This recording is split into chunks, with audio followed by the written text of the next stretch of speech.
Om, Siap. kayaknya kita perlu bertanya lagi nih sama Ustadz. Terus terang penasaran nih. Kita masih di tingkat bawah nih. Kalau kita mau naikin tingkat keimanan kita itu, kayaknya kita harus bertanya lagi kepada Ustadz ya. Iya, saya setuju itu, bro. Setuju. Itu kan apa ya?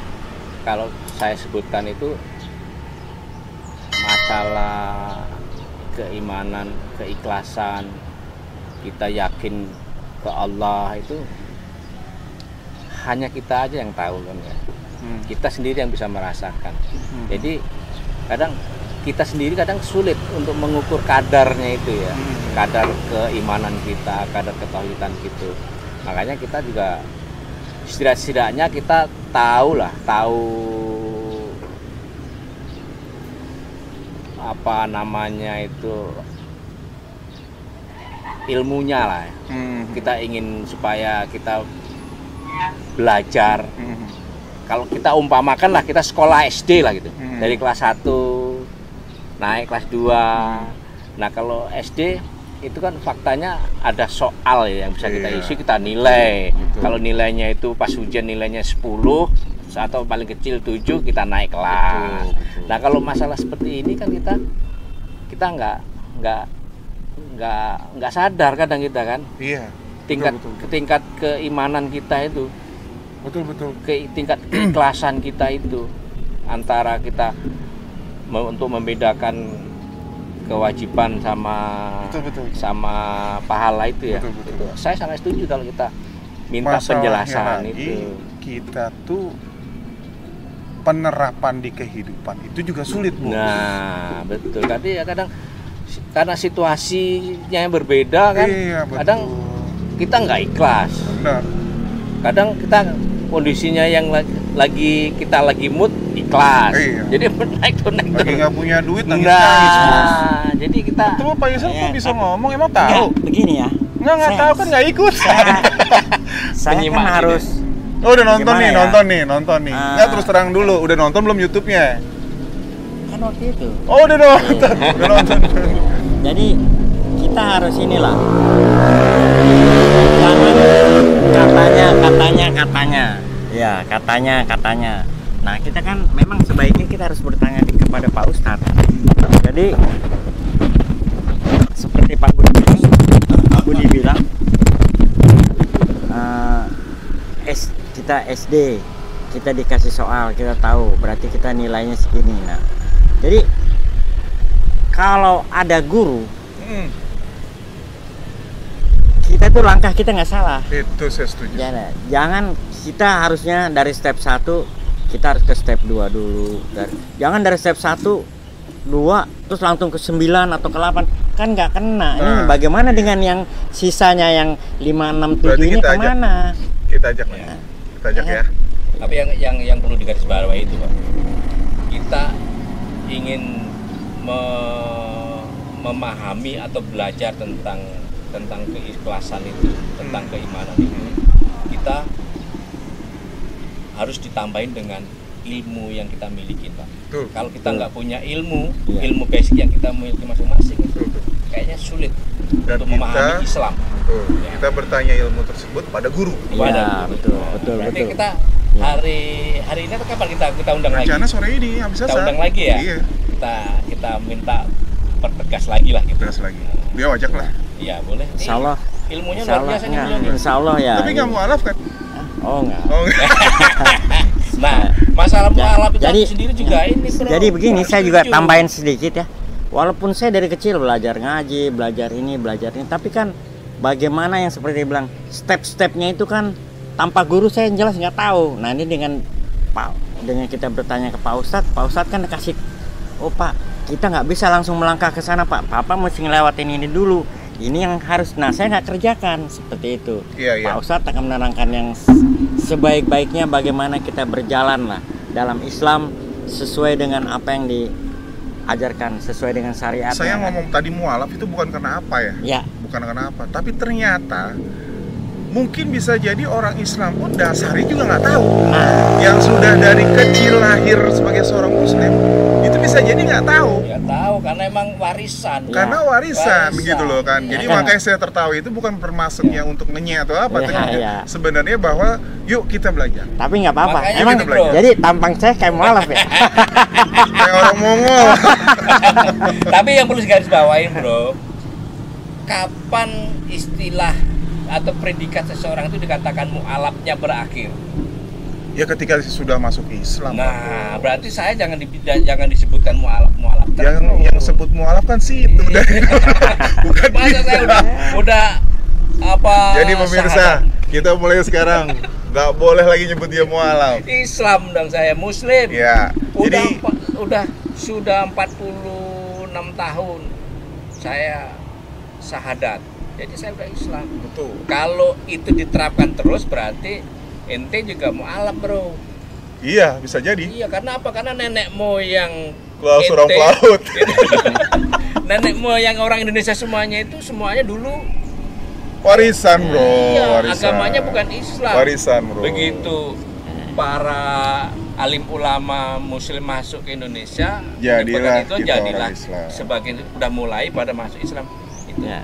Jadi Ya. pemirsa, kenapa kita angkat lagi konten mualaf? Sebenarnya tanpa kita sadari, kita pun juga harus jujur. Sebagai seorang Islam pun kita mungkin tidak tahu bahwa dasar-dasar keilmuan tentang ketauhidan dan segala macam kita tuh sebenarnya belum tahu. Oleh karena itu, kunjungin terus konten kita Al-Araf TV. Saya setuju. Jangan sampai lupa. Buktinya beliau aja sudah ngikutin. Ya. Terima kasih pemirsa. Assalamualaikum warahmatullahi wabarakatuh. Saya tambahin sedikit. Tambahin dikit. Iya, tambahin iya, dikit. iya. Tadi ya saya yang tersinggung tergelitik dengan statement tadi itu Iya. bahwa ketauhidan atau keislaman kita itu bisa semakin tebal, semakin yakin atas dasar keilmuan masing-masing yang kita miliki, keilmuan basicnya. Dari situlah kita mulai belajar tentang Islam, akhirnya ketauhidan itu ketemukan sendiri atas dasar pengembangan ilmu dasar yang dimiliki oleh. Setuju. Oke Pak Irsal, hadir ya? Tapi saya boleh ngomong dikit nggak? Boleh. Nah, Boleh. Boleh? Boleh. Soalnya kan gini Pak, kadang-kadang kita ini, saya lahir sebagai Islam, yang penting lu sholat, lu ngaji udah cukup.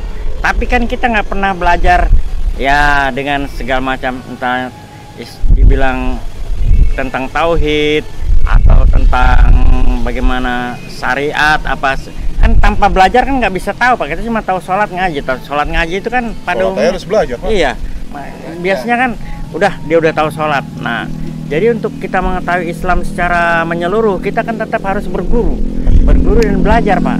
Makanya kita bisa tanya sama Pak Ustadz Itu bagaimana dia, pemirsa. sebaiknya. Bergurunya insya Allah Al-Araf TV akan mencoba menyuguhkan itu. Cukup semua? Siap. Ya. Cukup semua? Oke.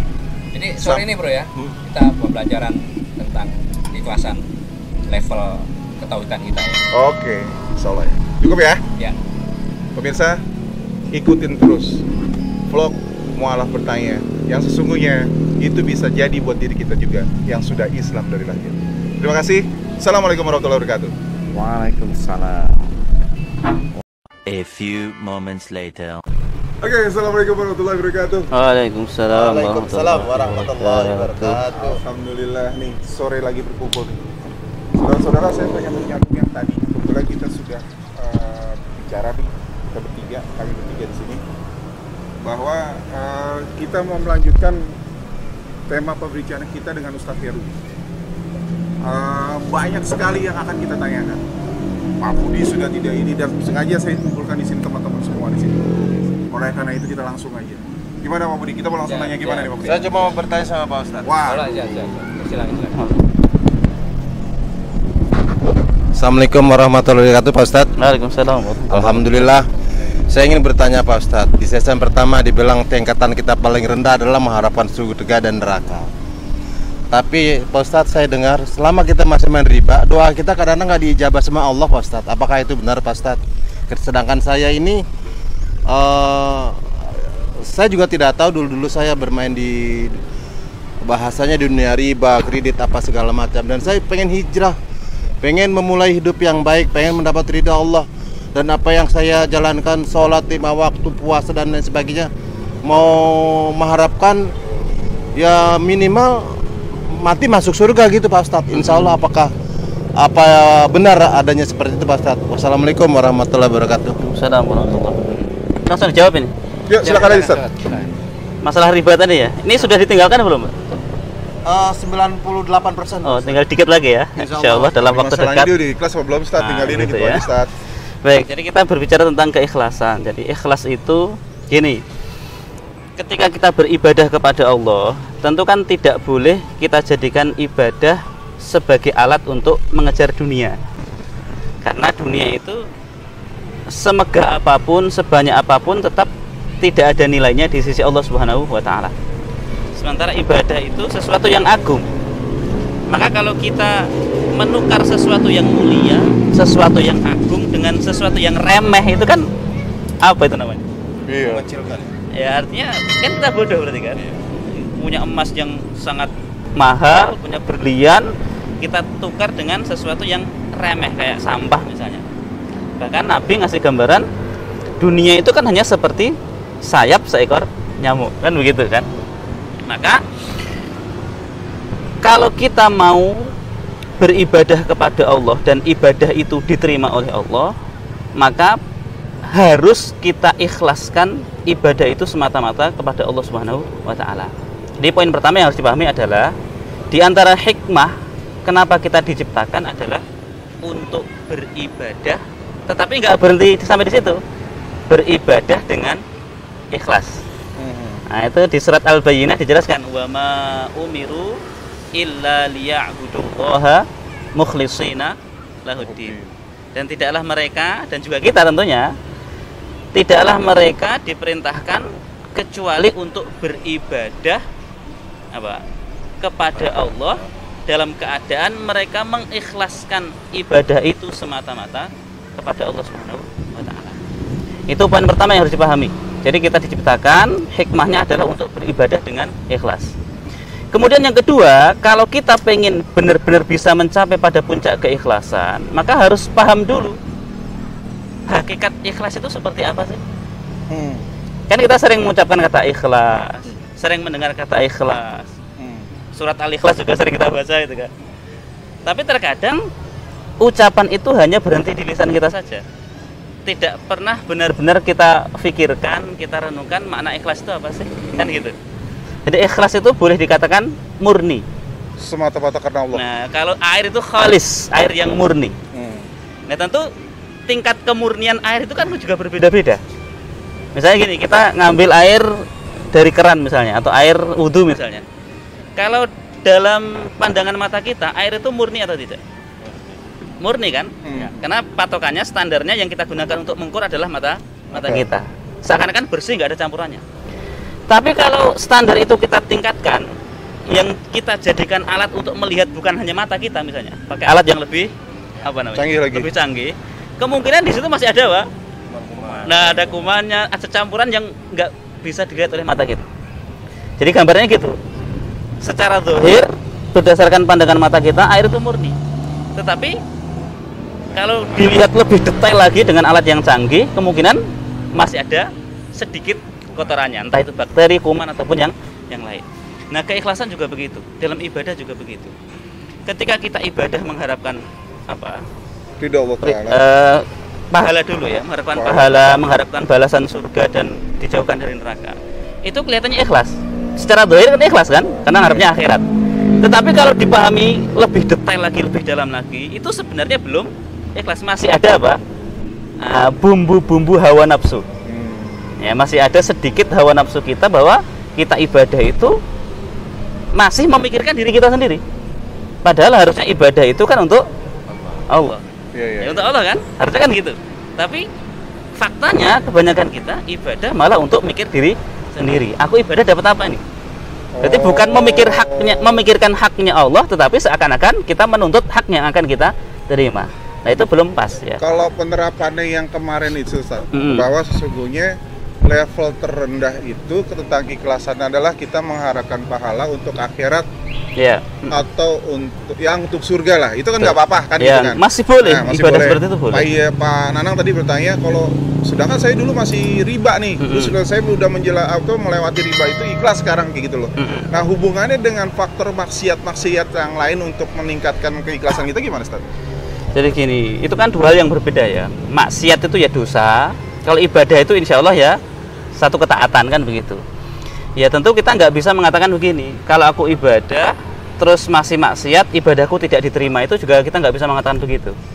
Ya ibadah itu kalau ikhlas, ya insya Allah diterima. Maksiat, nah kalau maksiat nggak butuh niat, nggak butuh ikhlas. Bedanya di situ ya. Jadi kalau kita maksiat, kamu niat nggak niat, asal maksiat ya dosa gitu kan. Tapi kalau ibadah ini butuh apa? Keikhlasan. Ya tinggal nanti di akhirat kan salah satu fase yang akan kita lewati namanya mizan, timbangan kan. Ya tinggal nanti ditimbang antara kebaikan kita, amal baik kita, ibadah kita dengan maksiat kita itu berat yang mana. Kalau berat amal baiknya, insya Allah kita termasuk apa? Man uti apa? Surat Al-Qaryah mana? Berapa? Al-Qaryah mal qaryah wa ma adraka mal qaryah yauma yakunun nasu kal farashil wa takunul jibalu kal ihnil fa amma man thaqulat mawazinu fahuwa fi 'isyatir radiyah. Nah itu, siapa yang berat timbangan amal kebaikannya, maka dia termasuk orang yang diridhoi. Maka dia fahuwa fi 'isyatin radiyah, dia akan masuk dalam kehidupan yang ridho pada dia. Ya, maksudnya ya surga, dia otomatis begitu. Nah, maka kembali tadi pada pertanyaan Pak Nanang bahwa sekarang kan ibaratnya sudah hijrah nih, sudah meninggalkan dosa-dosa di masa lalu, kemudian mulai mendekatkan diri pada Allah. Tentu ada harapan supaya kelak dapat apa? Surga. Itu nggak apa-apa, itu boleh. Sekali lagi itu boleh. Tetapi ya jangan di situ terus. Nah, kita harus paham bahwa gini, ibadah itu adalah tujuan. Maksudnya ibadah adalah apa? Tujuan. Artinya kalau kita sudah ibadah itu kita sudah sampai pada tujuan. Nah, tetapi kebanyakan kita tuh enggak.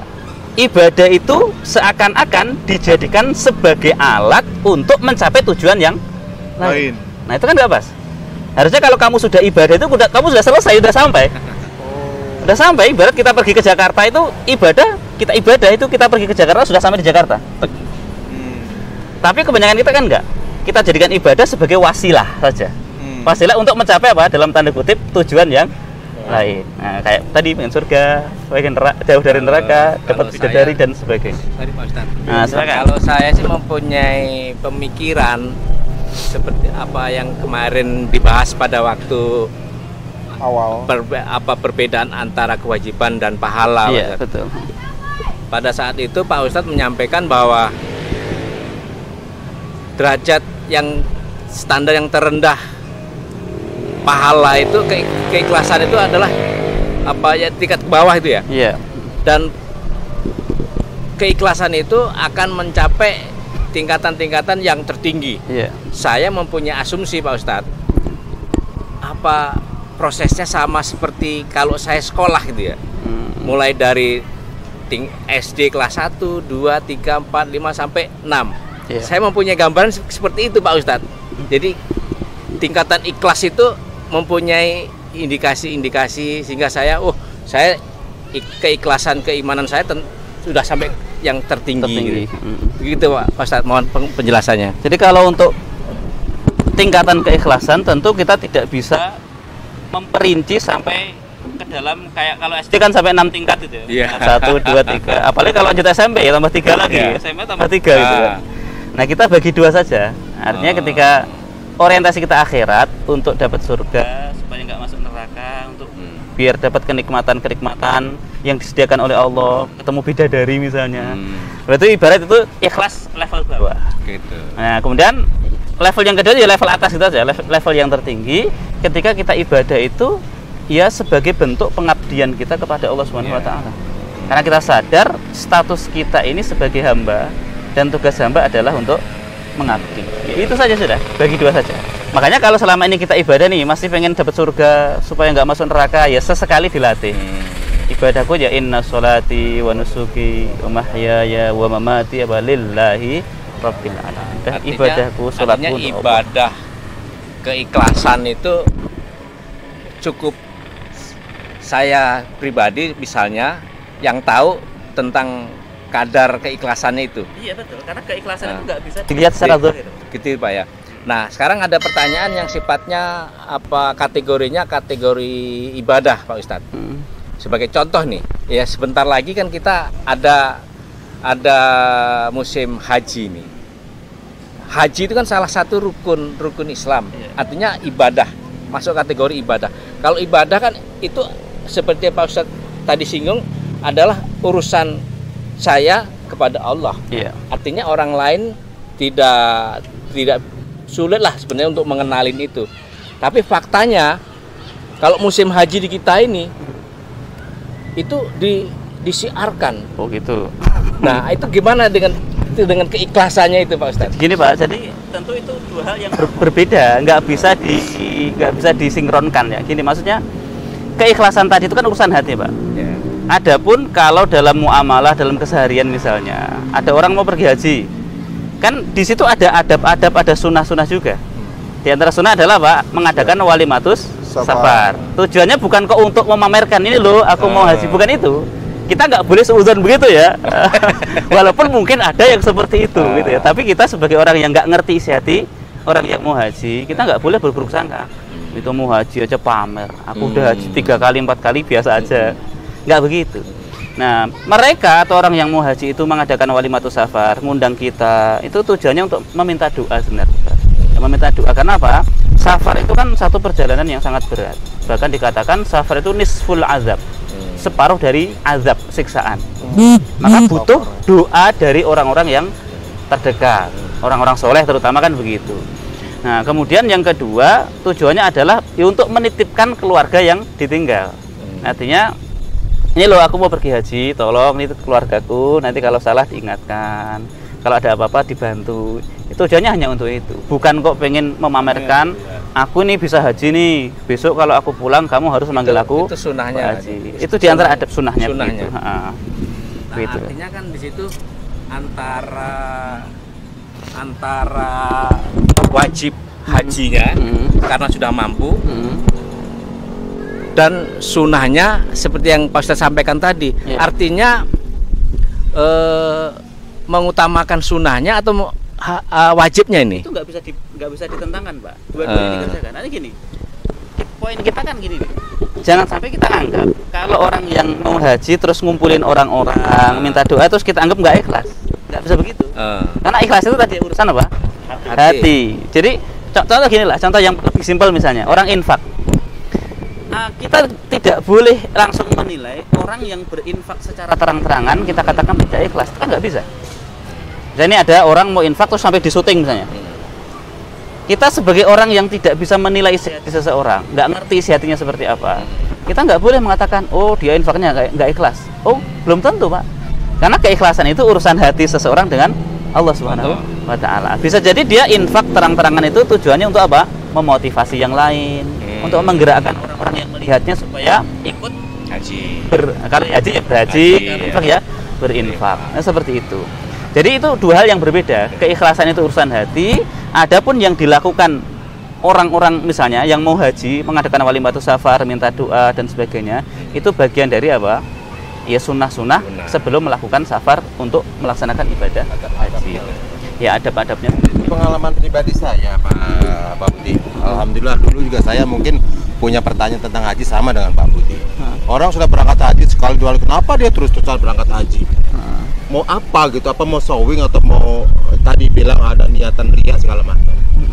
Jadi alhamdulillah pas saya berangkat umroh, masya Allah. Kenapa orang pengen ke sana terus? Begitu nyamannya ibadah di sana Pak. Segala sesuatunya dilapangkan, ibadah nyaman. Mau pulang aja saya ogah Pak. Kalau nggak disuruh tuh 21 hari saya Pak di sana. Sambil ditegur sama intinya apa istilahnya tuh leadernya tuh. Kamu pulang, kamu punya keluarga. Dia bilang ngapain kamu lama-lama sampai digituin Pak.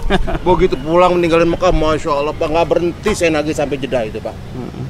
Itu kenapa? Ya pertanyaan saya sama kayak orang haji 2 kali 3 kali mau ngapain? Mau gaya apa? Masya Allah. Betul. Ada satu kaidah kan, la ya'rifuha illa man dzaqaha.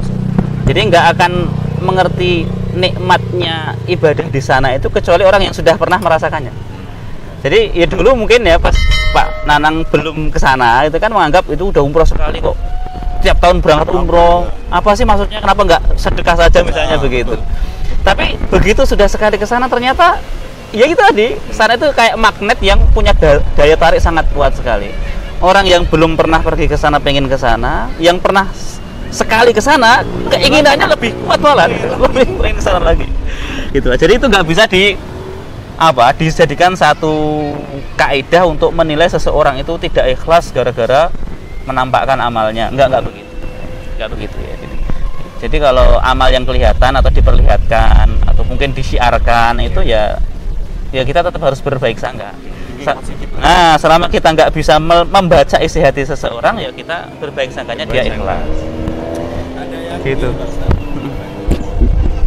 Masalah beda sama Allah ini, saya pernah mendengar salah satu ustaz dia bilang ada 3 hal, 3 kriteria saya buat 3 kriteria. Yang pertama karena takut sama Allah.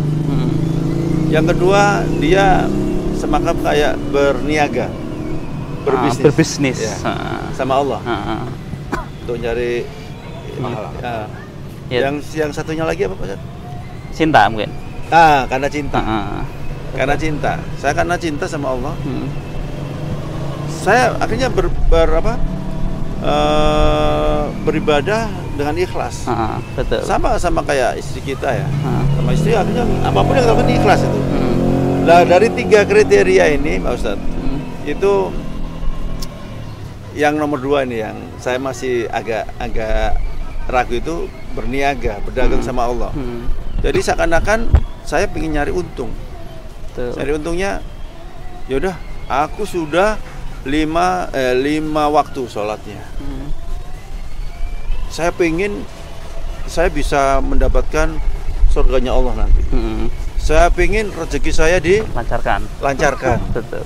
Saya pengen pokoknya di dalam dunia ini saya juga ada mendapatkan surga dunia misalnya. Benar. Nah itu bagaimana Mas? Kalau saya yang nomor 2 ini agak ragu ya, karena kita kayak berbisnis sama Allah itu.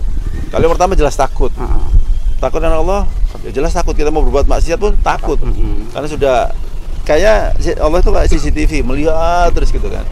Yang ketiga itu karena cinta. Karena ikhlas. Jelas kalau orang cinta kan jelas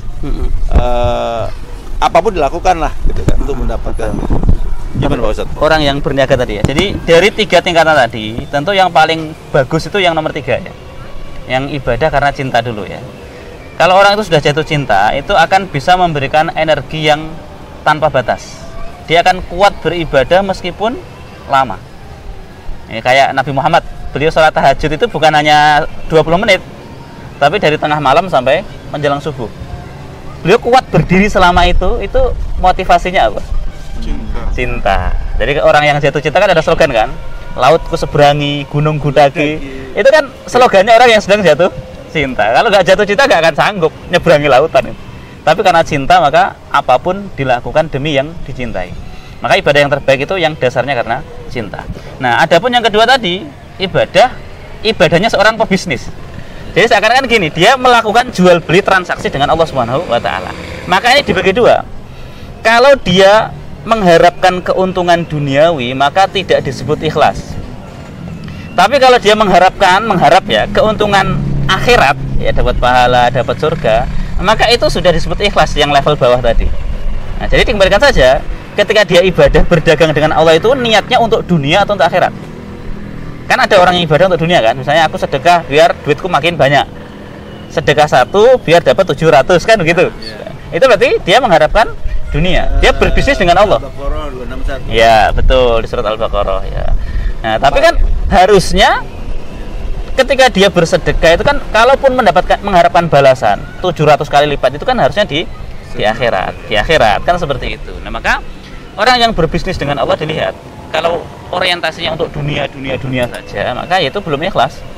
Tapi kalau aku sudah sholat, aku sudah ibadah, pengen berharap surga supaya tidak masuk neraka, itu sudah ikhlas level bawah tadi. Meskipun tetap kita sadari begini, agar kita ikhlas itu gampang sebenarnya.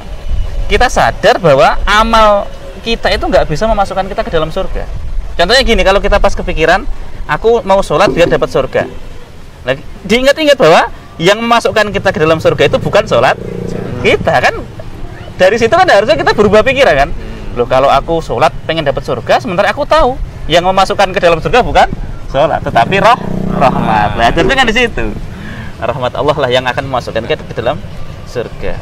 Sebagai Gitu. sekali lagi nih Pak Ustaz. Nah, siap. Saya mau gini, kata bakal lagi. Pak Irsal belum bertanya. Pak RW Saya dulu. pernah dengar rekan saya, dia itu kondisinya sakit, Ustaz. Dia memaksakan sholat di masjid. Harapannya apa? Kalaupun mati aku biar di masjid. Gitu. Kalau orang mati di masjid seakan-akan gimana loh ya pandangan orang Iya. tua. Ada yang seperti itu. Jadi siapa tahu aku udah kondisinya udah lemas nih. Udah aku paksain sholat deh, berangkat dari rumah. Siapa tahu aku mati di masjid. Ya kayak gitu, Ustaz. Seharusnya gini, siapa tahu matinya dalam keadaan sholat gitu. Jangan di masjidnya. Dia mabuk di masjid, mati di masjid sama aja gitu kan. Iya, mati di Akhirnya, sholat. jadi kalau niatnya seperti itu nggak apa-apa. Wong Nabi Muhammad aja pas sakit juga minta digotong kok. Masjid untuk sholat berjamaah sampai pingsan itu nggak apa-apa boleh. Nah, jadi dia pengen berharap agar kalau itu menjadi akhir hayatnya itu Allah menutup usianya dalam keadaan yang baik. Jadi pas sholat terus meninggal dunia kan satu karunia yang luar biasa kan. Ya harapannya seperti itu tidak apa-apa ya. Selama tadi ya tidak mengganggu yang lain, ya tidak menimbulkan madharat di masjid. Misalnya kalau sakitnya sudah beser misalnya membuat najis masjid malah nggak boleh kan seperti itu. Tapi kalau hanya mungkin sesekali pingsan masih kuat ke masjid, memaksakan diri ke masjid itu bagus ya tidak apa-apa. Apalagi niatnya tadi mulia, kalaupun mati pas mati dalam keadaan sholat. Pak Ustadz, saya mau tanya. Assalamualaikum warahmatullahi wabarakatuh. Saya mungkin agak keluar dari bicara, cuman ini kan, saya ini kan pelaut, Pak. Masa lalu saya itu nggak jauh dari maksiat, dosa, alkohol, dan segalanya itulah ya. Alhamdulillah pada satu hari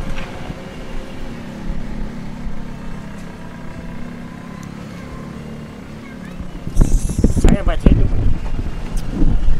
surat Al-Maidah ayat 90, akhirnya menyadarkan saya. Sejak saat itu nggak tahu bagaimana Pak ya, semua yang namanya maksiat saya tinggalkan. Cuma waktu itu kan saya nggak punya guru, saya keliru. Apakah ini? Ya pokoknya singkat cerita, saya tinggalkan Bapak. Saya bertobat. Karena saya memang dari kecil punya dasar agama. Orang tua saya juga, kami kan orang dari, ya ada didikan agama cukup tinggi lah. Ibu saya juga suka ceramah-ceramah. Jadi ada keimanan. Karena saya tersesat, jadi saya bertobat, saya berjanji, saya lakukan sholat tobat. Alhamdulillah, saya pelan-pelan meninggalkan semuanya, Pak. Cuma untuk masuk ke dalam terus, saya kan butuh berguru, belajar. Dan saya mulai belajar dengan buku, dengan ini. Alhamdulillah, hari ke hari saya mulai. Nah, yang menjadi pertanyaan saya, Pak, bekas semua dosa-dosa saya itu dihapus. Karena kan sampai hari ini alhamdulillah saya sudah, ya insya Allah sih saya udah mungkin 99% saya udah tinggalkan dunia yang gak jelas itu. Saya menjauh dari yang haram dan riba. Cuman saya masih berpikir apakah dosa-dosa saya itu diampuni atau tidak, dan apakah selama ini saya melakukan ibadah itu diterima apa enggak, Pak? Pertanyaan saya. Terima kasih, Pak. Baik. Maaf.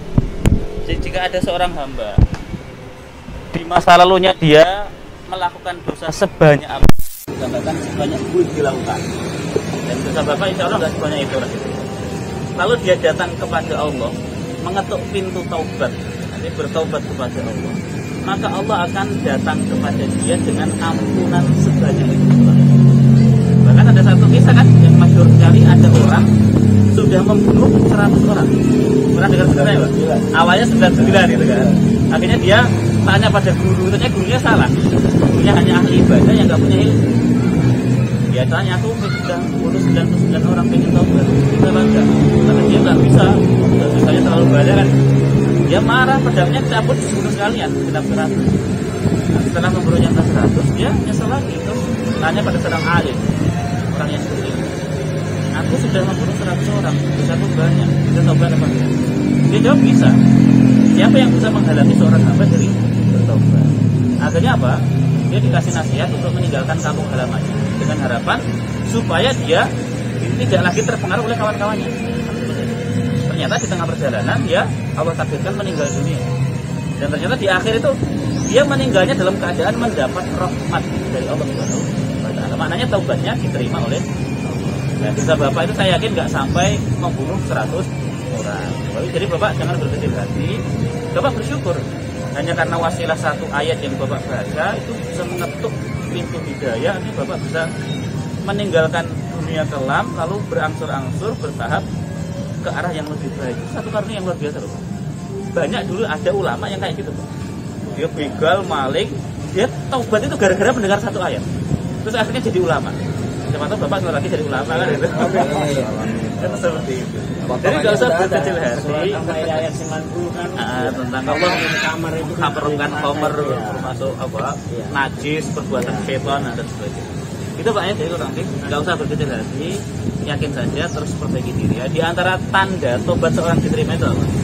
Bapak tidak lagi mengulangi perbuatan dosa itu. Ketika Bapak sudah bisa meninggalkan maksiat itu tanda kalau tobatnya diterima. Tapi sedikit lagi, tapi saya selalu digoda Pak.